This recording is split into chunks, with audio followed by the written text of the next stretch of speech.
নমস্কার বন্ধুরা, সবাইকে শুভ সকালের অনেক অনেক শুভেচ্ছা।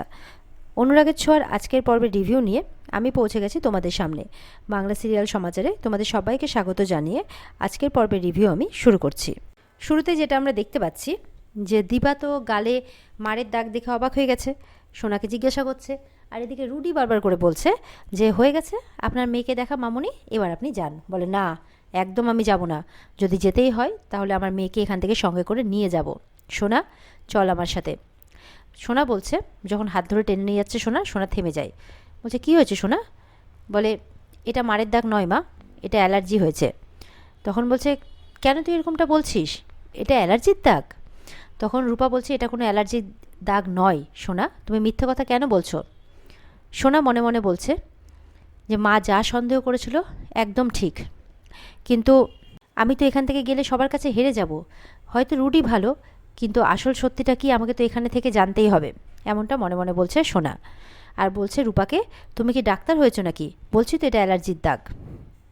এরপরে দীপা কিছু বলতে গেলে তখন রুডির মা বলছে হয়ে গেছে, অনেক হয়েছে, মেয়েকে দেখে নিয়েছেন, এবার যদি বেশি বাড়াবাড়ি করেন তাহলে কিন্তু আপনার মেয়ে জামাইকে আমি বিদেশে পাঠিয়ে দিতে বাধ্য হব। তখন কিন্তু আর যখন তখন এসে মেয়েকে দু চোখ ভরে দেখতে পাবেন না, এরমভাবে বলছে। তো দীপারা তখন বাধ্য হয় চলে যেতে। রূপা বলছে চলো মা, তখন দীপারা চলে যাচ্ছে। এদিকে পেছনে ছুটে যাচ্ছে সোনা। যেই দীপা মুখ ঘোরায় তখন সোনাও মুখটা ঘুরিয়ে নেয়। তো দীপা আর কী বা করবে, চলে যায় ওরা।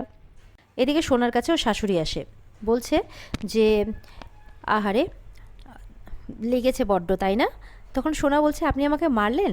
বলে দুষ্টুমি করলে তো মার খাবেই, আমি তো মা, বলো তো মায়ের কর্তব্যটা তো আমাকে পালন করতে হবে। তুমি আর দুষ্টুমি করবে না, আর ওই ঘরে যাবে না, আর মারও খাবে না, এভাবে বলছে। দিয়ে চলে যায় রুডির মা। তারপর রুডিকে বলছে সোনা কেন তোমরা আমার সাথে এরকমটা করছো বলো তো? রুডি বলছে তোমার মা আমাকে গুলি করে মারতে চেয়েছিল, তো আমার মার রাগ থাকবে না বলো? সেই রাগ থেকেই তো মা এরকমটা করছে। আহারে লেগেছে বড্ড, তাই না? চিন্তা করো না, সব কিছু ঠিক হয়ে যাবে। তারপরে ওদিকে রুডির মা আরেকটা বিখ্যাত কাজ করেছিল, সেটা হচ্ছে সোনা বলছিল যখন যে আমার মা তো খাবার এনেছে, তো রুডির মা বলছিল ও খাবার না, ঠিক আছে দেখি তো কী এনেছে। দেখছি ওখানে লুচি আর আলুর দম আছে। তখন বলছে এই খাবারগুলো তো তোমার আর খাওয়া যাবে না, এই বলে খাবারগুলোকে কিন্তু ডাস্টবিনে ফেলে দিয়েছিল, ফেলে ওখান থেকে চলে গিয়েছিল। তো সোনার তো অবভিয়াস মনটা খারাপ হয়ে যায়। এদিকে সূর্য মানে সোনা সোনা বলে ডাকছে, মানে ভুলে গেছে যে সোনা এই বাড়িতে নেই, অভ্যাস থেকে গেছে। তখন উর্মি বলছে কি করবেন বলুন, প্রত্যেক মেয়েকেই তো যেতে হয় নিজেদের বাড়ি ছেড়ে। এবার সূর্য রূপা আর দীপাকে অনেকক্ষণ ধরে দেখতে পাচ্ছে না, তাই জিজ্ঞাসা করছে ওরা কোথায়। তখন উর্মি বলছে ওরা তো সেই কোন ভোর থেকে নেই। লাবণ্যও বলছে হ্যাঁ, ওরা তো অনেকক্ষণ থেকে নেই। তখন সূর্য বলছে ওরা কোথায় গেল, দাঁড়াও তো ফোন করি। যেই দীপাকে ফোন করছে, দীপা বলছে আমি আপনার সাথে পরে কথা বলছি। ওদিকে এবার দীপা নিজের কিচেনে গিয়ে চুপচাপ দাঁড়িয়ে ভেবে যাচ্ছে। রূপা বলছে কি হয়েছে মা? বলে কি করি বলতো? আচ্ছা এক কাজ কর, ওই ড্রয়ারে একটা এনভেলপ আছে, নিয়ে আয় তো। বলে কি মা, কি আছে ওতে? বলে দেখ তুইও তো আমার আরেক মেয়ে, তো তোর প্রতিও তো আমার কিছু কর্তব্য আছে, বল। এই বলে যখন এনভেলপটা নিয়ে আসছে তখন ঘুরতেই কৃষ্ণের সাথে ধাক্কা লাগে। আর কৃষ্ণ তো হাসছে, রূপাকে দেখতেই আছে, আর রূপা চোখটা ঘুরিয়ে নিচ্ছে, আর রূপার হাতে থাকা এনভেলপের মধ্যে সমস্ত কাগজগুলো উড়ে উড়ে পড়ছে। দীপাও দেখেছে যে কৃষ্ণ এসেছে, তো রূপা বলছে কৃষ্ণকে দেখে যে তুমি এখানে। কৃষ্ণ সব ফাইলের কাগজগুলো তুলে দেয় রূপার হাতে। দীপা বলছে আমি ডেকেছি।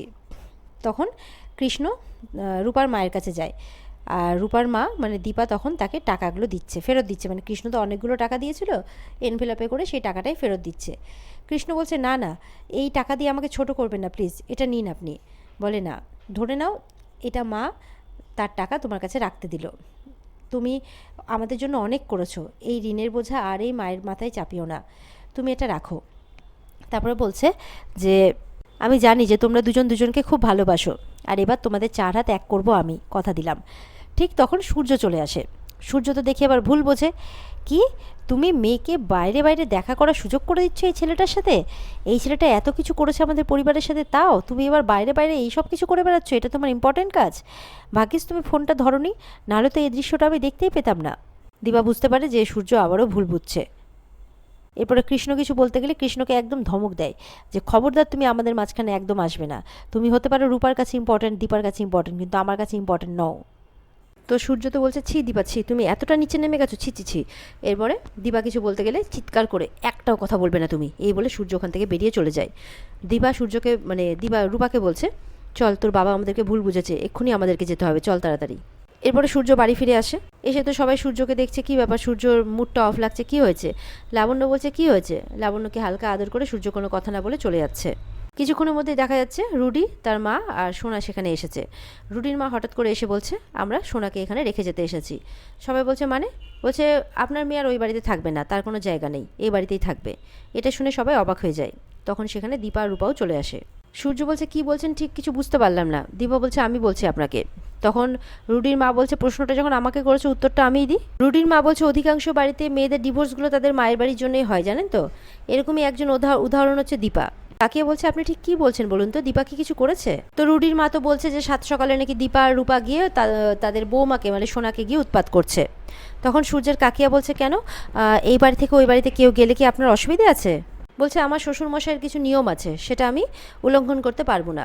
দীপা যেমন আমার ছেলেকে সহ্য করতে পারে না, তেমন আমার শ্বশুরমশাইয়ের নিয়মকে উল্লঙ্ঘন করুক সেটা আমি সহ্য করব না। এরপরে দীপা যখন বুঝিয়ে বলার চেষ্টা করছে সূর্যকে, সূর্য বলছে তোমার একটাও কোনো কথা আমি শুনবো না, একদম চুপ করে থাকো।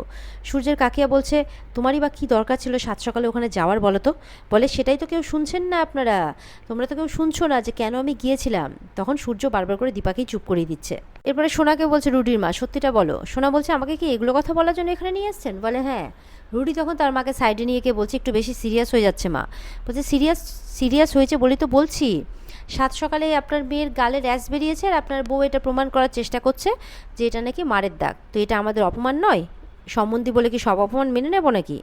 বলে মেয়ের যখন শ্বশুরবাড়িতে গিয়ে থাকতে এতই অসুবিধা হচ্ছে তখন থাক, মেয়ে এখানেই থাকতে হবে না ওই বাড়িতে। রুডি বলছে মম আমি কি থাকবো এই বাড়িতে? তখন বলছে হ্যাভ ইউ লস্ট ইট? তোমার মাকে ওরা অপমান করছে, তুমি এই বাড়িতে থাকবে বলছো? রুডির মা বলছে আমি ওদের ডিভোর্সের ব্যবস্থা করছি। তখন সূর্যরা শুনে অবাক হচ্ছে, ডিভোর্স? রুডি বলছে মা আমি ওই সোনাকে ছেড়ে বাঁচবো না মা।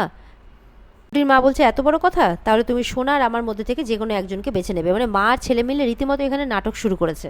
আর আজব পরিবার সূর্যের। এরপরে দীপা আবারও কিছু বলতে গেলে সূর্য বলছে না দীপা তুমি একটাও কথা বলবে না। উর্মি বলছে এটাই তোর প্রবলেম, বেশি কথা বলতে যায়। বলে দেখ দিদি আমাদের অনেক ভাগ্য, তুই যা করেছিস তারপরে কুন্তলা ম্যাডাম আমাদের মেয়েকে মেনে নিয়েছেন। জয় বলছে সূর্যকে তুই তো শুধু ম্যানেজ করার চেষ্টা করছিস, তোর কি মনে হয় এরপরে সোনা ভালো থাকবে? দীপা বলছে সোনা ভালো নেই আমি জানি। রুডির মা বলছে আমি জানি আপনি আমার ছেলেকে বিশ্বাস করেন না। দীপা বলছে আপনি বড় লয়ার হতে পারেন, কিন্তু এখানে দাঁড়িয়ে আমি আপনার সাথে কোনো তর্ক করব না। দীপা বলছে ডাক্তারবাবু একটু ঠান্ডা মাথায় ভেবে দেখুন, কোনো মা বাবার যদি তার মেয়ের কথা মনে পড়ে, সে যদি একটু খাবার বানিয়ে নিয়ে যায় মেয়ের জন্য, এটা কি খুব অন্যায়? সূর্য বলছে তাহলে তোমাকে একটা কথা বলি, তোমাকে যখন আমি এই বাড়িতে বিয়ে করে এনেছিলাম, আমার মা যখন তোমাকে অপমান করেছিলেন, তখন তোমার পরিবারকেও যখন কটু কথা বলেছিলেন, তখন তোমার পরিবারকে প্রত্যেকদিন সকালে আসতেন তোমার সাথে দেখা করতে, তোমার জন্য খাবার বানিয়ে আনতে? বলছে কই আসেননি তো। তারপরে তো ঠিক পরিস্থিতি ঠিক হয়ে গিয়েছিল, তাহলে তুমি এই ক্ষেত্রে কেন ধরে নিচ্ছ না যে এই ক্ষেত্রেও সব ঠিক হয়ে যাবে? তুমি কি ভেবেছো যা ইচ্ছে তাই করবে, আর ওর আর কেউ বেঁচে নেই, ওর বাবা বেঁচে নেই? রূপা বলছে আমিও গিয়েছিলাম মায়ের সাথে, তুমি একা মাকে কেন ভুল বুঝছো? তখন বলছে একদম চুপ করে থাক, সব ব্যাপারে বড়দের মাঝখানে কথা বলবে না একদম। আর জটিল করো না সিচুয়েশনটা। সূর্যের কাকিয়া বলছে তুমি তোমার মায়ের সাথে আছো বলে তোমার বোনের সংসারটার আজ এই অবস্থা। এবার রুডির মা বলছে দেখুন আপনাদের পরিবারে কি সমস্যা আছে আমি ঢুকতেও চাই না, তবে আমার ছেলের সাথে যেটা ঘটেছে আমি তার ট্রমা এখনও কাটিয়ে উঠতে পারিনি, সেজন্য আজকে আমি একটা ফাইসলা করতে চাই। সোনাকে বলছে যে দেখো তোমাকে আজকে আমি তোমার পরিবারের সামনে নিয়ে এসেছি, আমার ছেলেকেও নিয়ে এসেছি, তুমি যদি এই বাড়িতে থেকে যেতে চাও তাহলে থাকতেই পারো, কিন্তু ওই বাড়িতে তোমার জন্য দরজা সারা জীবনের মতো বন্ধ হয়ে যাবে। এটা শুনে সোনা যেমন অবাক হয় তেমন সোনার পরিবারের সবাই অবাক হয়। আর এখানেই আজকের পর্ব শেষ হয়ে যায়। তো বন্ধুরা এই ছিল আজকের পর্বের রিভিউ।